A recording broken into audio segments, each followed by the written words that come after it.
मूर्ख पति। पुट्टा गहरी नींद में सो रहा था। पुट्टा की पत्नी शर्मिला कल एक बहुत बड़े वैद्य से पुट्टा का इलाज कराकर वापस लौटी थी। सुबह पुट्टा आराम की नींद सो रहा था कि तभी उसकी पत्नी शर्मिला ने उसे झिझोड़ते हुए उठा दिया। शर्मिला, अजी ऐसे ही पड़े पड़े कब तक सोते रहोगे? उठना है कि नहीं? पुट्टा, क्या हुआ? तुमने मुझे सोते हुए से क्यों उठा दिया? मुझे कितनी अच्छी नींद आ रही थी। शर्मिला, अगर तुम्हें इतनी अच्छी नींद आती रही तो फिर मुझे ये घर भी बिकता हुआ नजर आ रहा है। पुट्टा, मैं तुम्हारी बात का मतलब नहीं समझा। तुम कहना क्या चाहती हो? शर्मिला, एक तो तुम्हारी भुलक्कड़पन की आदत ने सारे गांव के लोगों की नाक में दम कर रखा था। पुट्टा, हाँ हाँ, वो सब तो मुझे पता है, लेकिन अब मैं बिल्कुल सही हो गया हूँ। देखो, अब मैं तुम्हें पहचान भी पा रहा हूँ। तुम जो हो, मेरी पत्नी शर्मिला हो। शर्मिला, जी बड़ा एहसान है आपका। क्या आपने मुझे पहचान लिया? अब आपको ये भी पता है कि आप काम क्या करते थे? पुट्टा, हाँ हाँ, मुझे सब पता है। ठीक है भाई, जा रहा हूँ काम पर। शर्मिला, चलो, इतना तो मुझे पता लग गया कि तुम्हारे भूलने की आदत अब ठीक हो चुकी है। कम से कम कमीज तो पहन लो। पुट्टा, तुम कहना क्या चाहती हो? शर्मिला, जी आप बनियान पहन के सो रहे थे, अब बाहर क्या ऐसे ही बनियान पहनकर जाओगे? कमीज नहीं पहनोगे? पुट्टा, अरे ये तो मैं भूल ही गया। पुट्टा इधर उधर नजर दौड़ाने लगा, तभी उसकी नजर शर्मिला की टंगी हुई साड़ी पर पड़ी। पुट्टा साड़ी उतारकर पहनने लगा। शर्मिला, ये क्या कर रहे हैं आप? पुट्टा, दिमाग खराब मत करो शर्मिला। हाँ, पहले कह रही थी कि कमीज पहन लो, अब कमीज पहन रहा हूँ तो बोल रही हो कि ये क्या कर रहे हो आप? शर्मिला, अरे मेरी किस्मत, अरे मूर्ख आदमी, कमीज नहीं मेरी साड़ी है। क्या साड़ी पहनकर जाओगे बाहर? शर्मिला की बात सुनकर पुट्टा साड़ी को गौर से देखने लगा। शर्मिला क्रोधित होते हुए और पुट्टा की कमीज अलमारी से निकाल कर ले आई। शर्मिला, ये लो कमीज। मुझे लगता है उस वैद्य ने बेवकूफ मुझे बना दिया। बोल रहा था तुम बिल्कुल ठीक हो गए हो, लेकिन मुझे तो डर है कि कहीं तुम आज भी कोई नया बवाल ना खड़ा कर दो। पुट्टा, अरे शर्मिली, भूलने की बीमारी मुझे नहीं बल्कि तुम्हें। हाँ, तुम स्वयं भूल गई कि तुमने मुझे विधायक जी को दिखाया था, हाँ, ना कि वैद्य जी को। शर्मीली मूर्ख व्यक्ति, विधायक कब से मरीजों का इलाज करने लगे? अरे वो विधायक नहीं बल्कि वैद्य थे। पुट्टा शर्मीली की बात का जवाब दिए बिना बाहर चला गया। बाहर जाकर पुट्टा बाजार में सभी लोगों को बहुत गौर से देखने लगा।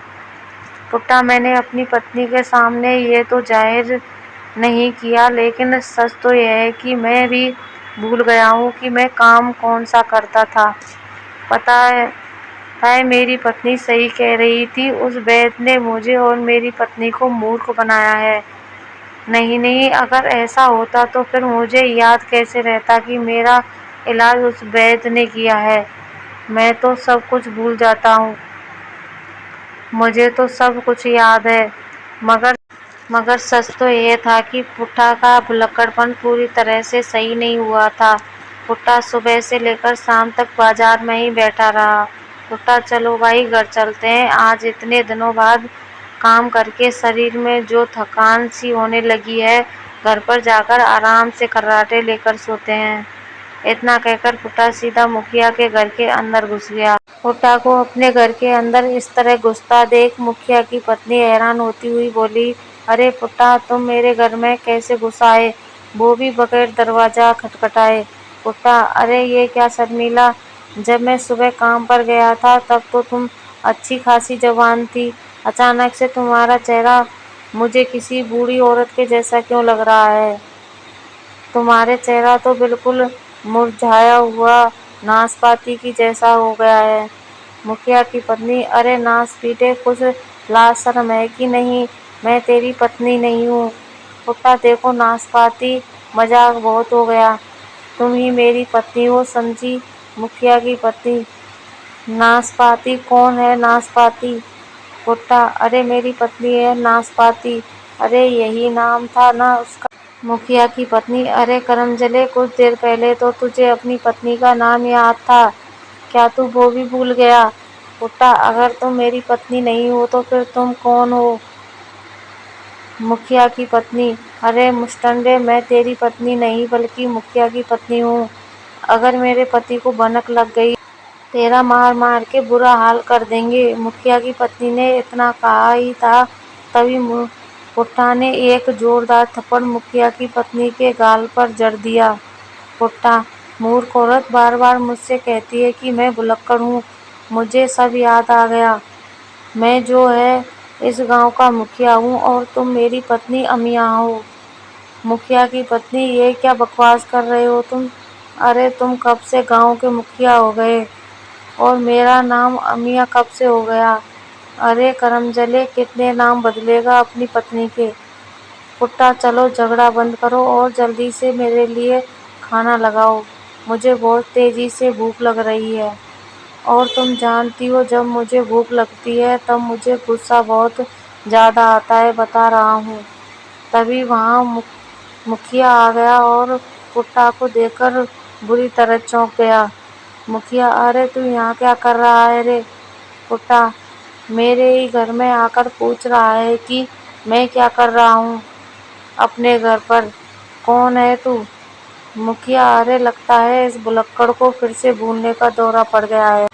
कुछ ना कुछ तो करना पड़ेगा, नहीं तो ये दिमाग का दही कर देगा।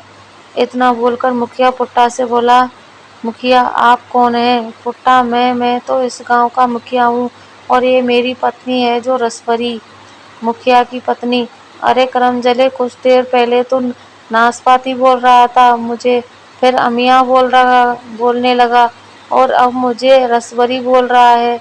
इससे पहले कि मैं कुछ कर बैठूं अपनी मनुष्य शक्ल लेकर चला जा रे।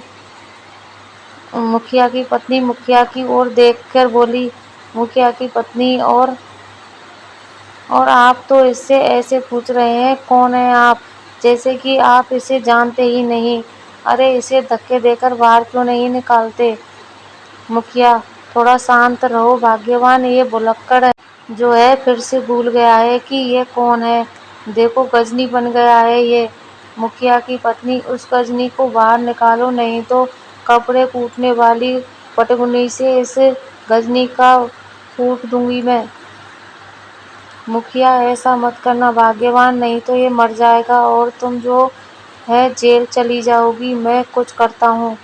मुखिया दौड़ते हुए पुट्टा की पत्नी शर्मिला को अपने घर पर बुला लाया। शर्मिला पुट्टा की ओर देखकर क्रोधित होते हुए बोली, शर्मिला, आप तो कह रहे थे कि आप बिल्कुल सही हो गए हो, फिर यहाँ क्या कर रहे हो आप?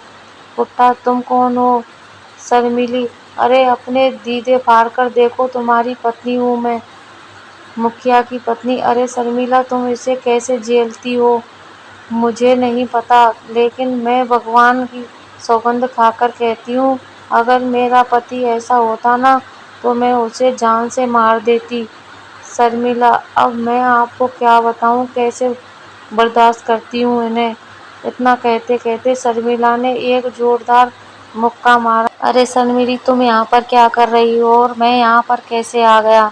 शर्मिली, अब मेरे पास इतना दिमाग नहीं है कि मैं तुम्हें बताऊं कि तुम यहाँ पर कैसे आए। चलो घर पर, तुम तो काम पर गए थे ना?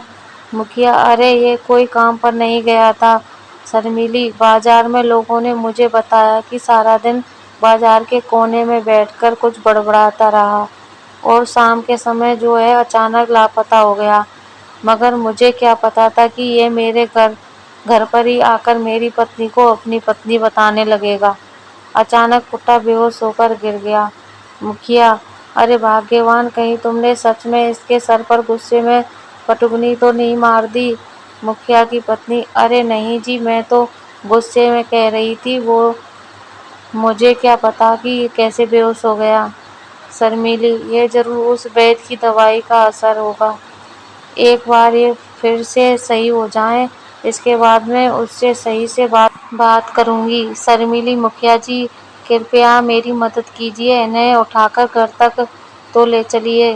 शर्मिली मुखिया और मुखिया की पत्नी पुट्टा को उठाकर उसके घर तक ले गए। घर जाकर पुट्टा को अचानक से होश आ गया। पुट्टा, मैं कहाँ हूँ? शर्मिली, अरे अपने घर पर।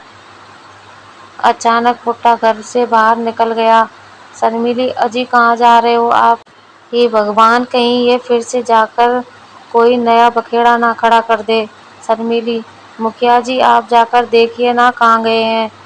मुखिया, शर्मिली मुझे क्षमा कर दो, पिछली बार जब ये गजनी बना था तब मुझे बहुत मार पड़ी थी, अब मुझे बख्श दो, मैं कहीं नहीं जाने वाला। मुखिया की पत्नी, अजी कैसे मुखिया हैं आप? अपने ही गांव के लोगों की मदद नहीं कर सकते? जाकर देखिए कहाँ गया है वो। मुखिया, वाह भाग्यवान वाह, जब वो तुम्हारे दिमाग का दही कर रहा था तब तो तुम उसे पटकनी से कूटने की धमकी दे रही थी। तभी अचानक पुट्टा घर पर आ गया, मगर उसके हाथ में एक राखी थी। शर्मिली, ये राखी किसके लिए लेकर आए हो? रक्षाबंधन तो 2 दिन बाद है ना।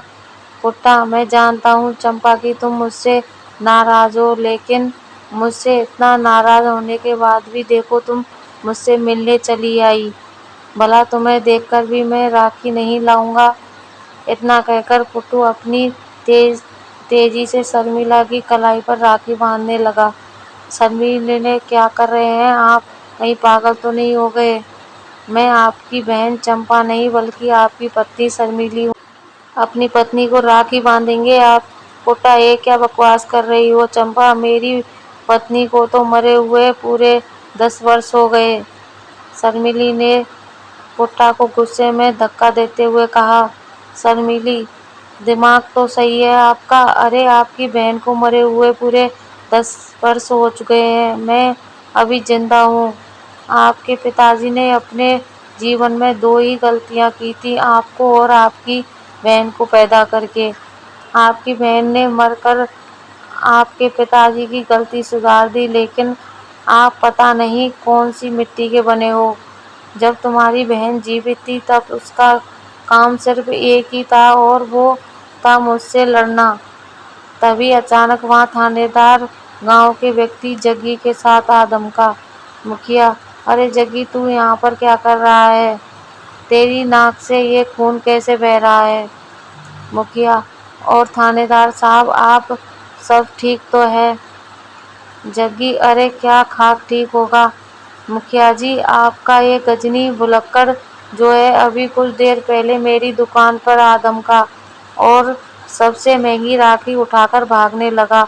जब मैंने इससे पैसे मांगे तो इसने मेरे मुंह पर एक जोरदार मुक्का मार दिया। देखिए मेरी नाक से अभी भी खून बह रहा है। थानेदार, अरे क्यों रे? अरे इस तरह सरेआम गुंडागिर्दी करेगा तू? मुखिया, अरे थानेदार साहब इसको छोड़ दीजिए, जो है आप इसके बारे में कुछ नहीं जानते, ये भुलक्कड़ है, कभी कभी इसे भूलने का अचानक से दौरे पड़ने लगते हैं। थानेदार साहब थाने में जाकर जब 2 डंडे मारूंगा ना तब इसकी भूलने की सारी आदत खत्म हो जाएगी। तुम सब मेरे साथ चलो थाने। इतना कहकर थानेदार पुट्टा को पकड़कर सीधा थाने ले गया और बोला, थानेदार, जग्गी ने बताया कि तेरा नाम पुट्टा है और तू इस गांव का आमिर खान वाला गजनी है। पुट्टा, कौन कौन? पुट्टा कौन? थानेदार, अरे तेरा नाम पुट्टा पुट्टा, लेकिन मैं तो जो हूँ पुट्टा नाम के किसी व्यक्ति को नहीं जानता। थानेदार, अरे मुझे क्या मूर्ख समझा है क्या? तेरे नाम की रिपोर्ट दर्ज है। पुट्टा, हाँ तो जाकर पुट्टा को अरेस्ट करो। मुझे यहाँ पर क्यों उठाकर लेकर आए हो? थानेदार, तो क्या तू पुट्टा नहीं है? पुट्टा नहीं, मैं पुट्टा थोड़े ही हूँ। अगर आपको जो है विश्वास नहीं तो जो आप बगल में खड़े हुए हैं और लोगों से पूछ लीजिए, चाहे तो आप मेरी पत्नी लीची से पूछ लीजिए। थानेदार, तुम्हारी पत्नी लीची? लेकिन मुझे तो बताया गया है कि तुम्हारी पत्नी का नाम शर्मिला है। पुट्टा मुखिया की पत्नी की ओर इशारा करते हुए बोला, ये मेरी पत्नी है, इसका नाम लीची है। मुखिया की पत्नी, अरे नास बेटे, कितनी बार बता चुकी हूँ कि मैं मुखिया की। तेरी पत्नी ये है शर्मिला।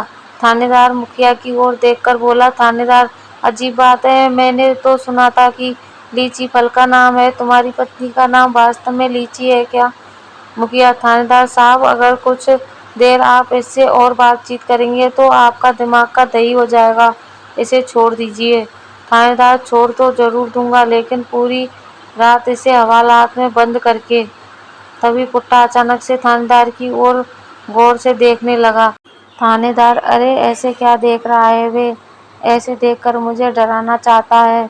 पुट्टा ने पिस्तौल बड़ी फुर्ती से निकाल ली और थानेदार पर तानते हुए बोला। पुट्टा, सीधी तरह से अपने आप को कानून के हवाले कर दे, नहीं तो मैं पिस्तौल की सारी सारी गोलियां तेरे ऊपर चला दूंगा। थानेदार, अबे अबे पागल हो गया है क्या? मैं यहाँ का थानेदार हूँ, एक पुलिस वाले पर गोली चलाएगा तू? पुट्टा, चोर कब से थानेदार बनने लग गए हैं? अबे थानेदार मैं हूँ थानेदार पुट्टा, और तू नामी गिनामी चोर बिरजू है। थानेदार, ठीक है तो फिर तू जो है मुझ पर गोलियां चला दे। पुट्टा ने पिस्तौल का ट्रिगर दबा दिया, मगर उसमें से एक भी गोली नहीं चली। थानेदार, इसमें गोली है ही नहीं, मूर्ख आदमी। पुट्टा, अब समझा मैं बिरजू, तूने मुझे पिस्तौल की जगह चाकू थमा दिया, इसी वजह से इसमें से गोलियां नहीं निकली। इतना कहकर पुट्टा ने वो पिस्तौल सीधा थानेदार के मुंह पर मार दी। थानेदार, अरे इसे ले जाओ यहाँ से मुखिया, और इसे किसी पागल खाने में भर्ती करो। इसे भूलने की बीमारी नहीं, बल्कि ये जो है पूरी तरह से पागल के पागल है। अरे कुछ देर अगर ये यहाँ और रहा तो मैं वास्तव में सारी की सारी गोलियां पिस्तौल में भरकर इसके ऊपर चला दूंगा। जग्गी, लेकिन थानेदार साहब, मेरी राखी के पैसे। थानेदार, अरे बाहर में गए तेरे राखी के पैसे। यहाँ पर और रुका तो सारी रात तुझे हवालात में बंद करके तेरी वो हालत करूँगा कि तू राखी बेचना ही भूल जाएगा। पुट्टा, तुम कौन हो? तुम मुझे थाने से निकालने वाले कौन होते हो, जबकि जाना तो तुम्हें चाहिए। थानेदार, तो मैं हूँ। इतना कहकर थानेदार का गला पकड़ लिया। थानेदार, अबे अबे छोड़ मुझे, अरे पागल हो गया है क्या? पुट्टा, सीधी तरह से अपने जुर्म का इकबाल कर ले और अपने आप जाकर लॉकर में बंद हो जा। पुट्टा के हाथ में अजीब ताकत थी। थानेदार डर की वजह से दौड़ता हुआ अपने आप को लॉकअप में चला गया। थानेदार, ठीक है भाई, ठीक है थानेदार साहब, आप यहाँ से चले जाएं, मैं मानता हूँ मैं बिरजू चोर हूँ। थानेदार के इतने कहते ही पुट्टा अचानक से बेहोश हो गया। थानेदार, अरे मुखिया, अरे इसको ले जा यहाँ से। आप सही कहते हो, मुझे इसे गिरफ्तार नहीं करना चाहिए था। शर्मिली पुट्टा को लेकर घर आ गई। तभी शर्मिला के मोबाइल पर वैद्य जी का फोन आ गया। शर्मिला, हेलो वैद्य जी, आपने ये क्या किया? पुट्टा की तो बिल्कुल भी भूलने की बीमारी नहीं गई, बल्कि मुझे तो लगता है कि उसकी हालत और ज्यादा बिगड़ गई है। वैद्य, घबराओ मत शर्मिला, इस दवाई का साइड इफेक्ट है ये कि इससे कभी कभी मरीज पहचान में फर्क भूल जाता है। पुट्टा के साथ भी यही हुआ है। रात हो चुकी है, उसे गहरी नींद सोने दो, और जब तक वो ना उठे तब तक ना उठाना, सुबह तक सही हो जाएगा।